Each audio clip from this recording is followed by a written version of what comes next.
മണ്ഡല മകരവിളക്ക് ഉത്സവത്തിന് തുടക്കം കുറിച്ച് ശബരിമല നട അല്പസമയത്തിനുള്ളിൽ തന്നെ തുറക്കും. നിമിഷങ്ങൾക്കുള്ളിൽ തുറക്കും. ഞങ്ങളുടെ പ്രതിനിധി വി വിനോദ് സന്നിധാനത്ത് നിന്നും ചേരുന്നുണ്ട്. വിനോദ്, എങ്ങനെയാണ്? ഏതാനും നിമിഷങ്ങൾക്കുള്ളിൽ തന്നെ നട തുറക്കുമല്ലേ? അവിടെ ഒരുക്കങ്ങളെല്ലാം പൂർത്തിയായോ? ഇപ്പോൾ നട തുറക്കൽ ചടങ്ങ് നടക്കുകയാണ്. ഇപ്പോൾ നിരവധി ഭക്തർ എത്തിയിട്ടുണ്ട്. ആ ദൃശ്യങ്ങളാണ് നമുക്ക് കാണാൻ കഴിയുന്നത്. ശബരിമല മണ്ഡലകാല മകരവിളക്ക് സീറ്റിന് വേണ്ടി നട തുറക്കുന്ന ചടങ്ങ് ആണ് ഇപ്പോൾ പുരോഗമിക്കുന്നത്. കിരൺ, പുതിയ ശബരിമല മേൽശാന്തിയും അതോടൊപ്പം തന്നെ മാളികപ്പുറം മേൽശാന്തി, ശബരിമല മേൽശാന്തിയായി വി പ്രസാദാണ്. അതോടൊപ്പം തന്നെ മാളികപ്പുറം മേൽശാന്തിയായി എം മനു, രണ്ടുപേരുമാണ് ഇന്നിപ്പോൾ ചുമതലയേൽക്കുന്നത്. അതോടൊപ്പം തന്നെ പുതിയ ദേവസ്വം ബോർഡ് പ്രസിഡന്റ് എത്തിയിട്ടുണ്ട്. എസ് ജയകുമാറാണ് ചീഫ് സെക്രട്ടറി. അദ്ദേഹമാണ് ദേവസ്വം ബോർഡിനെ ഇനി നയിക്കുക. അദ്ദേഹമാണ് പ്രസിഡന്റ്. അദ്ദേഹം ഉൾപ്പെടെ സുരക്ഷാ ചുമതലയുള്ള പോലീസ് ഉദ്യോഗസ്ഥർ ഉൾപ്പെടെ ADGP എസ് ശ്രീജിത്ത് ഉൾപ്പെടെയുള്ളവർ ഇപ്പോൾ ഈ സന്നിധാനത്ത് എത്തിയിട്ടുണ്ട്. ഭക്തിസാന്ദ്രമായ ഒരു നിമിഷം തന്നെയാണ്. വലിയ വിവാദങ്ങളൊക്കെ നിലനിൽക്കുമ്പോഴും ഭക്തരെ സംബന്ധിച്ച് വലിയ സന്തോഷം നൽകുന്ന, അല്ലെങ്കിൽ പ്രതീക്ഷ നൽകുന്ന, ഒരുപാട് മനസ്സിൽ ഭക്തി നിറച്ച് ആളുകൾ ഇവിടേക്ക് എത്തുന്ന ഒരു സാഹചര്യമാണ്. അങ്ങനെ ഭക്തരെ സംബന്ധിച്ച് ഏറ്റവും ആനന്ദകരമായ ഒരു നിമിഷം തന്നെയാണ്. ഒരു വശത്ത് വിവാദങ്ങളുണ്ട്. കഴിഞ്ഞ ദിവസം നമുക്കറിയാം പലതരത്തിലുള്ള വിവാദങ്ങൾ ഉണ്ടായിരുന്നു. ഇപ്പോൾ 18-ാം പടിക്ക് താഴെ ഇരുമുടിക്കെട്ടുമായി ഭക്തർ കാത്തു നിൽക്കുന്നുണ്ട്. ഇനി അവർക്ക് ദർശനം കിട്ടുക എന്നുള്ളതാണ്. ആദ്യം തന്നെ നമ്മൾ സൂചിപ്പിച്ചതുപോലെ ഈ മേൽശാന്തിമാരുടെ സ്ഥാനാരോഹണ ചടങ്ങാണ്. അതിനുള്ള നടപടിക്രമങ്ങളാണ് പുരോഗമിക്കുന്നത്. അവർ കെട്ടുനിറച്ച് 18-ാം പടി ചവിട്ടിയാണ് സന്നിധാനത്ത് സോപാനത്തേക്ക് എത്തുന്നത്. തുടർന്ന് ശ്രീകോവിലേക്ക് പോവുകയും അവിടെ പുതിയ നിയോഗം ഏറ്റെടുക്കുകയും ചെയ്യും. ആ തരത്തിലുള്ള നടപടികളാണ്. അതോടൊപ്പം തന്നെ നിരവധി ഭക്തരും മണിക്കൂറുകളായി കാത്തു നിൽക്കുന്നു. പക്ഷെ അവരൊക്കെ തന്നെ 2 ദിവസമായി പമ്പയിൽ തമ്പടിക്കുകയാണ്. കാരണം ഈ ഒരു ദിവസം പടി ചവിട്ടുക എന്ന ആഗ്രഹത്തോടുകൂടി ഇവിടെ എത്തിയ ഭക്തരാണ്. അവരെല്ലാം തന്നെ കഴിഞ്ഞ 2 ദിവസമായി പമ്പയിൽ തങ്ങുന്ന ഒരു സാഹചര്യം ഉണ്ടായിരുന്നു. നിലയ്ക്കൽ ഉൾപ്പെടെ അവർ വരികയും വാഹനങ്ങളിൽ കഴിയുകയും ചെയ്യുന്ന നിലയായിരുന്നു. ഏതായിരുന്നാലും ഇപ്പോൾ അവർക്ക് ഈ ദർശനത്തിനുള്ള സാഹചര്യമാണ് തുറന്നു കിട്ടിയിരിക്കുന്നത്. വിവാദങ്ങൾ ഒരു വശത്തുണ്ട്. ഇന്നിപ്പോൾ മാധ്യമ നിയന്ത്രണമുണ്ട്. മാധ്യമങ്ങൾക്ക് അങ്ങനെ ശ്രീകോവിലിന്റെ ഭാഗത്തേക്ക്, സാധാരണഗതിയിൽ ശ്രീകോവിലിന്റെ ഭാഗത്തേക്ക് മാധ്യമങ്ങളെ കയറ്റുന്നതാണല്ലോ. ഇത്തവണ അങ്ങനെ കയറ്റുന്നില്ലേ? അതിന് നിയന്ത്രണം ഏർപ്പെടുത്തിയിട്ടുണ്ട്. അത് ഹൈക്കോടതിയുടെ നിർദ്ദേശം എന്നൊരു വിശദീകരണമാണ് വരുന്നത്.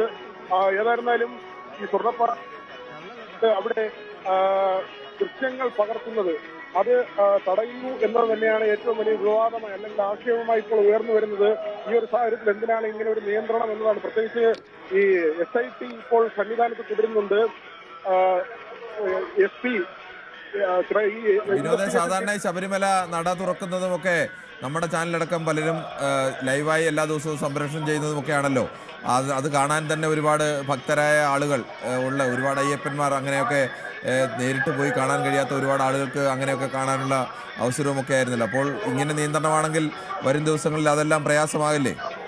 തീർച്ചയായും അങ്ങനെ തന്നെയാണ് കിരൺ. നമ്മൾ എല്ലാ ദിവസവും ഈ ഹരിവരാസനം ഉൾപ്പെടെ ഉള്ള കാര്യങ്ങൾ കഴിഞ്ഞ വർഷങ്ങളിൽ നമ്മൾ ടെലികാസ്റ്റ് ചെയ്തതാണ്. അത് നമ്മുടെ ടെലിവിഷനിലും അതോടൊപ്പം തന്നെ യൂട്യൂബിലും ഒക്കെ സ്ട്രീം ചെയ്ത കാര്യമാണ്.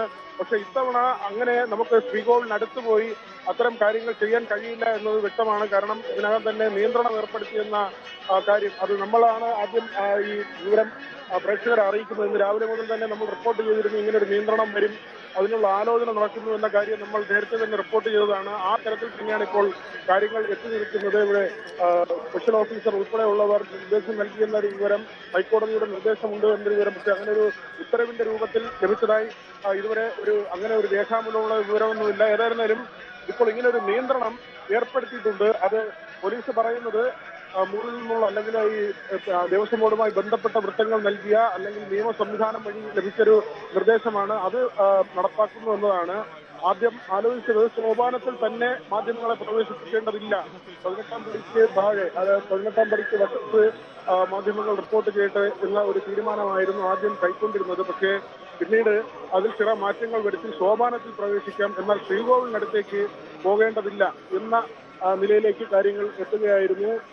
നമുക്കറിയാം ഇവിടെ ഇപ്പോൾ സ്പെഷ്യൽ ഇൻവെസ്റ്റിഗേഷൻ ടീമിന്റെ SP ശശിധരന്റെ നേതൃത്വത്തിലുള്ള സംഘം ഇവിടെ എത്തിയിട്ടുണ്ട്. നാളെ ഈ സ്വർണ്ണപ്പാളികൾ അഴിച്ച് പരിശോധിക്കുന്ന നടപടികളുണ്ട്. ഇവിടെ സ്വർണ്ണപ്പാളികൾ അഴിക്കുന്നതിന് വേണ്ടി വിദഗ്ധരെ ഉൾപ്പെടെ എത്തിച്ചിട്ടുണ്ട്. നാളെ ഉച്ചപൂജ കഴിഞ്ഞ് ഉള്ള സമയം, നട അടയ്ക്കുന്ന സമയമായിരിക്കും. പിന്നീട് നട തുറക്കുന്നതിന് മുൻപ് പാളികൾ അഴിച്ച് അതിന്റെ ഒരുപക്ഷെ ഏതെങ്കിലും പ്രത്യേക ഭാഗങ്ങളായിരിക്കും അത് മുറിച്ചെടുക്കുന്ന നടപടികളായിരിക്കും. അത്തരത്തിലുള്ള പരിശോധനാ നടപടികൾ ഉണ്ടാകും. ഈ നട തുറന്നതിന്റെ തൊട്ടടുത്ത ദിവസം, അതായത് പൂർണ്ണതോതിൽ ഭക്തരെത്തുന്ന ആദ്യ ദിവസം തന്നെ ഈ നടപടികളുമായി മുന്നോട്ട് പോകാൻ SIT തീരുമാനിച്ചിട്ടുണ്ട്. മാത്രമല്ല, ഇതിൽ ഏറ്റവും പ്രധാനപ്പെട്ട കാര്യം ED ഇതിൽ ഇടപെടുന്നുണ്ട്. കോടതിയെ ഇതിനകം തന്നെ ED സമീപിച്ചിട്ടുണ്ട്. ഈ കേസുമായി ബന്ധപ്പെട്ട രേഖകളെല്ലാം കൈമാറണമെന്ന ആവശ്യമാണ് ED മുന്നോട്ട് വെച്ചിട്ടുള്ളത്. അങ്ങനെയെങ്കിൽ ഈ തിരഞ്ഞെടുപ്പ് കാലമാണ്, നമുക്കറിയാം തദ്ദേശ തിരഞ്ഞെടുപ്പ് അതിന്റെ ഒരു മൂർധന്യത്തിലേക്ക് പോവുകയാണ്. എല്ലായിടത്തും പ്രചരണം ഉടമ്പിരിക്കൊണ്ട് നിൽക്കുന്ന ഒരു സമയമാണ്.